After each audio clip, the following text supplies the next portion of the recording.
तो CE 602 environmental engineering 1 की इस मास्टर क्लास में सबका स्वागत है। ये एक्सप्लेनर सीधे तौर पर RGPV परीक्षा में बार बार आने वाले क्रिटिकल कॉन्सेप्ट्स, फॉर्मूलों और उन ट्रिकी सवालों को डीकोड करेगा जो अक्सर स्टूडेंट्स को परेशान करते हैं।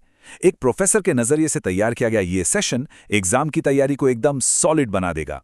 तो चलिए सीधे शुरू करते हैं। आज के इस हाई यील्ड ब्लूप्रिंट में water quality standards, treatment process की जर्नी, BOD और सीवेज के कैरेक्टरिस्टिक्स और सबसे जरूरी हाई वेटेज वाले न्यूमेरिकल्स को कवर किया जाएगा। उसके बाद मैक्सिमम मार्क्स कैसे स्कोर करने हैं इसकी स्ट्रैटेजी भी डिस्कस की जाएगी। पूरा फोकस सिर्फ उन्हीं टॉपिक्स पर होगा जो एग्जामिनर्स के फेवरेट हैं। Section 1 water quality standards. शुरुआत उन रटने वाले टॉपिक्स से करते हैं जो एग्जाम में बिना ज्यादा मेहनत के गारंटीड मार्क्स दिलाते हैं और कॉन्फिडेंस बढ़ाते हैं।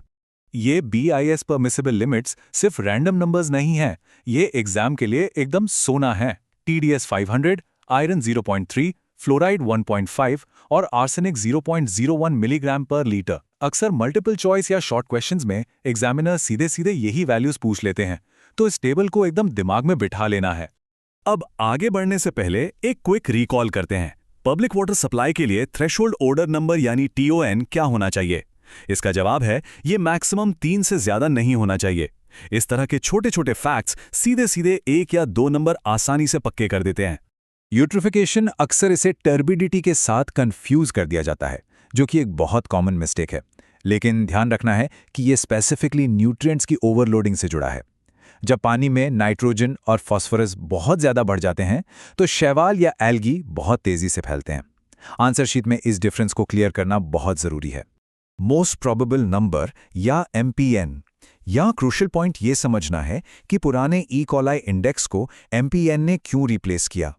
एग्जामिनर को ये समझाना कि पैथोजेंस का पता लगाने के लिए ये मॉडर्न स्टैटिस्टिकल अप्रोच कैसे काम करता है, ये दिखाता है कि मॉडर्न सेफ्टी स्टैंडर्ड्स की गहरी समझ मौजूद है। सेक्शन 2 वाटर ट्रीटमेंट की जर्नी। अब इन अलग अलग डेफिनेशन से आगे बढ़कर कच्चे पानी से लेकर घर के नल तक पहुंचने की पूरी कहानी को एक साथ जोड़कर देखते हैं। ये फ्लो चार्ट एक ट्रीटमेंट प्लांट के पूरे लॉजिक को परफेक्टली इलस्ट्रेट करता है। रॉ वाटर इनटेक, फिर कोएगुलेशन एंड फ्लॉक्यूलेशन, सेडिमेंटेशन, फिल्ट्रेशन और लास्ट में डिसइंफेक्शन। अगर एग्जाम में लंबे डिस्क्रिप्टिव आंसर्स पूछे जाएं तो लंबे लंबे पैराग्राफ लिखने की बजाय बस इस तरह का स्टेप बाय स्टेप फ्रेमवर्क बना देना काफी इंप्रेसिव होता है। स्लो और रैपिड सैंड फिल्टर्स के बीच का डिफरेंस। ये एक ऐसा क्लासिक सवाल है जो लगभग हर बार आता है। आंसर लिखते वक्त मेन फोकस इनकी स्पीड और सफाई के तरीकों के ट्रेड ऑफ पर होना चाहिए। जैसे कि रैपिड फिल्टर में मोटी रेत यूज होती है और उसमें बैक वॉशिंग की जरूरत पड़ती है। ट्रीटमेंट में होने वाली केमिकल रिएक्शंस के बारे में पूछे जाने पर सिर्फ एलम या क्लोरीनेटेड कॉपरस का नाम लिखना काफी नहीं है।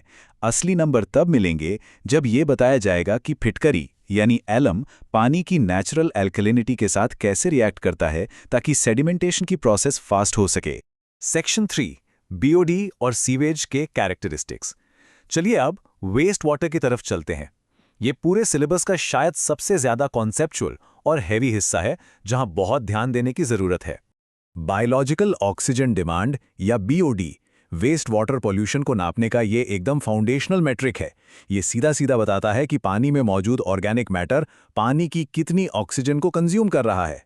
अब ये बहुत ही इंटरेस्टिंग है कि सेफ ड्रिंकिंग वाटर के लिए रिक्वायर्ड BOD की वैल्यू बिल्कुल 0 या नल होनी चाहिए। मतलब अगर पानी पीने लायक है तो उसमें ऑक्सीजन की डिमांड करने वाली कोई भी अशुद्धि होनी ही नहीं चाहिए। ऑक्सीजन सैग कर्व।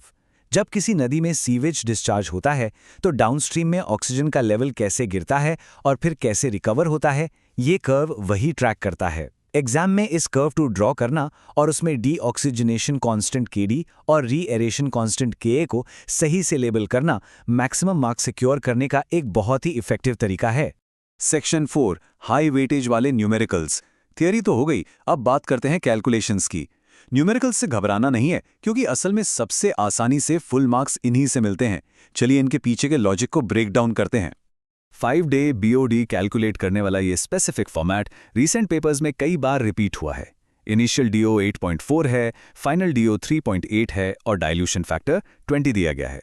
वैल्यूज बदल सकती हैं लेकिन लॉजिक हमेशा सेम रहता है। इसे एकदम सिंपल लॉजिकल स्टेप्स में सॉल्व करना है। पहले इनिशियल DO में से फाइनल DO को माइनस कर दें, जो हुआ 8.4 माइनस 3.8 यानी 4.6 मिलीग्राम्स पर लीटर। फिर इस रिजल्ट को डाइल्यूशन फैक्टर यानी 20 से मल्टीप्लाई कर दें तो फाइनल बीओडी आ गया 92 मिलीग्राम पर लीटर। कैलकुलेशंस को ऐसे ही ऑर्गेनाइज्ड रखने से एग्जामिनर को फॉलो करने में आसानी होती है। टोटल हार्डनेस की कैलकुलेशन। यहाँ एक बहुत कॉमन मिस्टेक होती है, कैल्शियम और मैग्नीशियम की वैल्यूज को सीधे सीधे जोड़ देना। ऐसा बिल्कुल नहीं करना है। हमेशा याद रखना है कि पहले इन इंडिविजुअल आयन कंसंट्रेशन को उनके इक्विवेलेंट वेट का इस्तेमाल करके कैल्शियम कार्बोनेट के इक्विवेलेंट्स में कन्वर्ट करना है। इन जरूरी एनवायरमेंटल इंजीनियरिंग फॉर्मूलों का एक मेंटल स्नैपशॉट ले लेना है। स्टॉर्म वाटर के लिए रैशनल मेथड, सेटलमेंट वेलोसिटी के लिए स्टोक्स का नियम, सीवर के लिए मैनिंग का फॉर्मूला और पॉपुलेशन फोरकास्टिंग के मेथड्स। एग्जाम हॉल में बैठने से पहले ये फॉर्मूले नॉन नेगोशिएबल हैं, ये याद होने ही चाहिए। सेक्शन 5 मैक्सिमम मार्क्स स्कोर करने की स्ट्रैटेजीज। इस एक्सप्लेनर के एंड में एग्जाम टाइम और आंसर स्ट्रक्चर को ऑप्टिमाइज करने के कुछ इनसाइडर सीक्रेट्स पर बात कर लेते हैं। लंबे डिस्क्रिप्टिव आंसर्स में बड़े बड़े पैराग्राफ्स की जगह सरफेस और सब सरफेस वाटर ट्रीटमेंट प्लांट्स के नीट लेआउट्स और फ्लो चार्ट्स बनाने हैं। डिजाइन की प्रॉब्लम्स में अजम्पशंस को क्लियरली स्टेट करना है।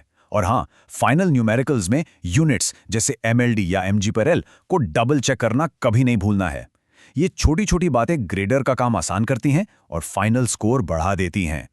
तो इन सारे स्टैंडर्ड्स और सिस्टम्स को समझने के बाद जरा इस बात पर गौर करना है, आज के टाइम में कोई भी शहर पानी के किस क्रिटिकल क्वालिटी पैरामीटर को मीट करने में सबसे ज्यादा स्ट्रगल कर रहा है, और सिविल इंजीनियर्स की ये नई जनरेशन इसका क्या सोल्यूशन निकालेगी।